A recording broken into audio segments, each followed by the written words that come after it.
I've been inspired by my own videos. To Mr. Nicholas Snowden, who I doubt if you even watched my last video, because I never get any comments or anything, but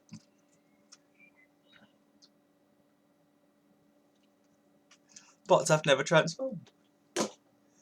I've massively had my play on. I mean, look in front of me, there's that Cyberfire Bumblebee, a Lego boat that I built, which is cool. Thundertron. I took my Devastator apart and played with all the bots separately. I've had a brilliant time. I've turned this on. I haven't got a clue what I'm going to review. There is someone that I've been meaning to show you for a little while. The sun's out and it's a bank holiday. And I've got someone coming around to look at buying my car later on. And if they buy my car, I'm going to invest all of that money straight back into a music computer. I'm going to try and straighten you up a little bit.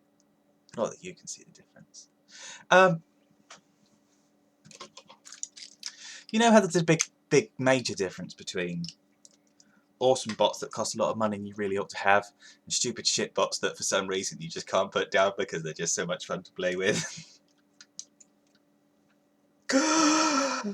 Oh, swing-a-ding-ding, it's the Incredible Hulk.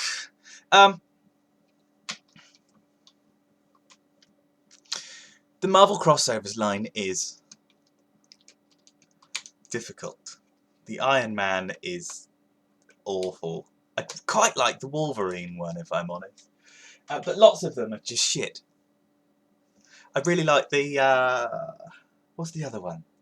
The Ghost Rider one. To have that would be pretty sexy. But I'm going skinny on the bots at the moment. I'm allowing myself a budget every month to go and buy robots. And I have to fit within that budget. Mainly because I have a huge amount of robots that I don't play with enough as it is. So, I'm going to turn this into whatever it turns into. Who knows, even though the shoulders are tank treads. But articulate fun things on this figure. He has beautiful hands. The hands are wonderfully sculpted with really good thumbs and all that sort of stuff.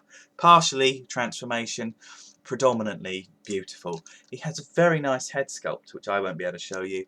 He just has silver eyes, which is a bit disappointing. He could do with some pupils in his eyes. He's not a Ninja Turtle, but that's very cool. He has this amazing... I'll hold the legs for a second. If you turn that, it goes ba-doing, ba-doing. So if you put his fisties out and you go whack, whack, whack, which I love. He also has, which one of his arms has got a... Where is it? Yeah, that armlet. Even if you hold the body, that arm. So he can smack your ass. Oh, and the other arm does it too, look. He has several different ways of doing the shoulders. You can put the shoulders all the way out like that, which gives him this profile. I don't like that. I like the angular sidewaysiness of having them like that. It just looks a bit more natural.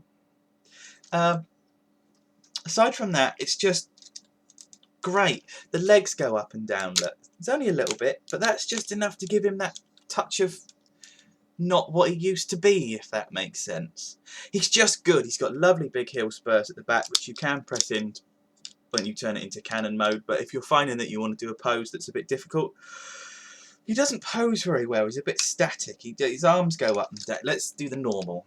So his feet go up and down like that. His knees will bend like that. They'll go out at the side with a ratchet. And there's only 2 ratchet points, which is disappointing. It's exactly the same problem as you get with Shockwave from Prime. And that's pretty much it. He will go forwards and backwards there. Again, that will turn. He will bend at the elbow, which in a moment I'll show you why that's incredible, because when you put this into bot mode, tank mode, everything lines up so well. It's solid as all hell. So that does the same, and then he's got the waist swivel, which is his ba-doing, ba-doing. I like it. And when you think about how long it's been out and it's still sitting on the shelf next to me, every time I go through a load of stuff that I just feel ought to be sat next to me. He is included within that. He's very good. Shall we start? Tip the head forward just a little so you can get your thumb down the back. Get that and open the flap. Tip the head back inside, put the flap back down, which covers most of his face. Take the shoulders. I'm going to invest in like a 50 quid, 60 quid webcam. I've noticed a couple people recently who have webcams that adjust so you can go up close. I'm happy doing reviews like this, but I'd like to be able to go like that and show you something cool and not have me in focus still and have the thing that I'm trying to be cool. Upsets me. He's got little toesies, see? So all you do is you fold the toesies back in like that, fold the toesies back in like that, then you attach the legs together. So straighten all the legs out and stuff. You can see the dirty great big pegs, peg hole, line everything up together. Then there's a peg inside. Can you see that just there? Peg. So if you line that peg up, forgive me for not doing it on camera, but let's get it right. Which gives you all of that nonsense. Then what you do is you take all of that, fold it all up together like that, which gives you a cannon on the top.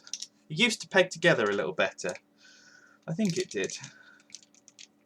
It's not the end of the world. We won't worry about it. Now, armies. Literally, because he's an army tank. Now, you've got a swivel, a thing that goes up and down there. Look. That's to get him in articulated as he should be mode. But what we're going to start with is fisties. Take the thumb, fold the thumb down. Okay, we're going to take all of these extraneous bits that are floating around all over the place and move stuff around. We're going to push the fist up a little, and you've got a peg there and a hole there, and again peg hole, peg hole.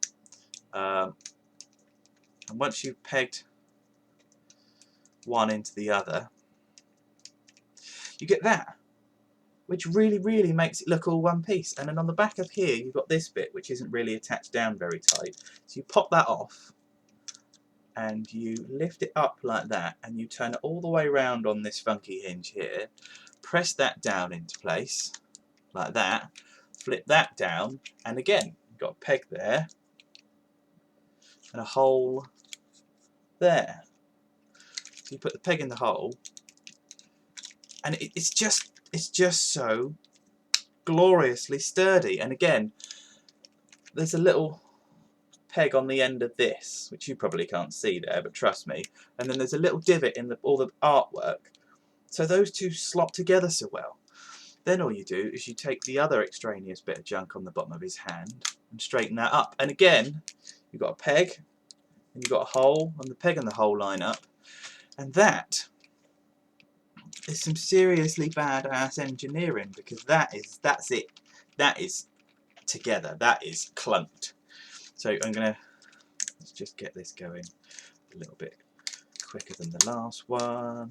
Second reverse, first as the first, or whatever, as Emgo would say. I've stopped watching Emgo stuff.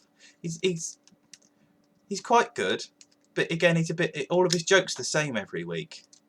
Whereas obviously mine are new. Not drinking enough. I'm trying not to drink at the moment. I'm drinking a lot. I was eating a lot. Mum got ill. She wasn't very well, like properly not very well, and I coped with it in the good old-fashioned way of eating everything that I could. So I lived 2 minutes from Asda. So on the way home from work every day, I would just go and buy myself some fat and eat it. But that's sort of sorting itself out now, which is nice. So I'm now properly fat and have to get damn thin again, which is shit, because like 2 months ago someone said, "You're looking quite trim at the moment, Dave," and I obviously took that as an invite to eat all the things. Now we're going to take this and pop and ski apart. So now we're just dangling all over the place, but this is where it starts to get clever. This is why I really love this toy.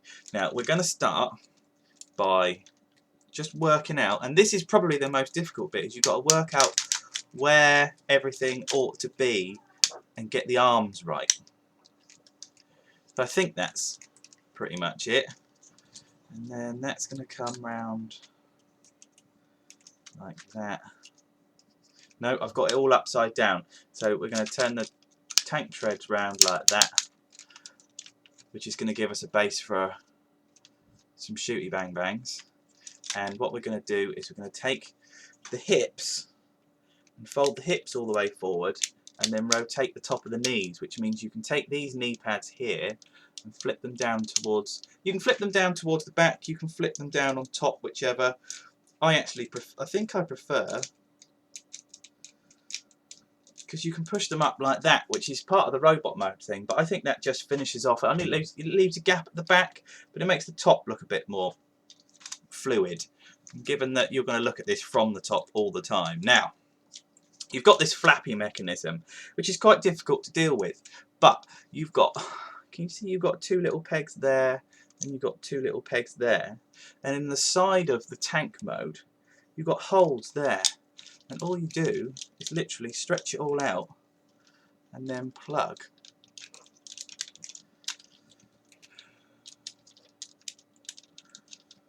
Oh.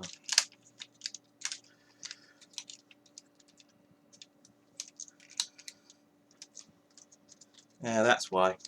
You see those squares? And you see those pegs?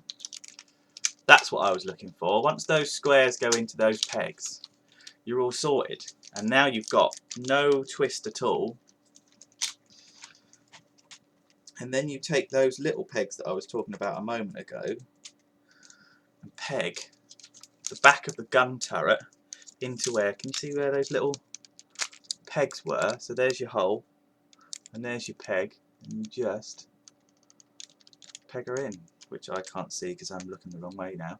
There, and that's that. So now you've got a nicely flatly laid out tank mode there. So all you do is adjust the knees so everything lines up, and you've got like a World War II squat little beast of a tank. I'm sure this thing came with some back catalogue. I'm sure it came with some history as to what it is. I think it's like a mech suit that the Hulk wears. I don't know why the Hulk would need a mech suit. It's not Iron Man. Iron Hulk. But the tank barrel goes up and down. You can make this go long or short, whatever you want. And that's pretty much it. But look, I mean, from the top, see, none of it, even where the fisties are inside, because the thumbs are well hidden, if I go like that, at no point do you ever think that, oh, it's just a robot's fist. Everything, and it, look, you can hold it on with one hand, and it just all holds together beautifully. This is a glorious thing. I can't remember how long I've had it. I can't remember how much it cost. But it's got these beautiful little battle-scarred bits of crud all over the place where he's been shot. There's just no extraneous crap. There's no shooting missile to lose. There's nothing that sits there going, you never know that that tank barrel was his bloody feet in a million years. This is kind of the essence of G1, so to speak, because while the transformation's a lot cleverer, this is a chunky monkey robot with width and girth and dimensions. It's not spindly, and they haven't saved any costs. They just put a nice toy together and put it in a really shitty toy line. This is SMS number 1. Just rounding off my fantastic long weekend of absolute joyage where I've been just playing with a massive amount of robots. I don't know what to do next. I really don't. I think it's going to be Dark Energon Starscream. In the meantime, the sun is out and I need to go and sell my car. Love you all. Still thinking of what figure I'm going to paint with my airbrush. Has anyone got an old Energon and Mega Supreme with no attachments?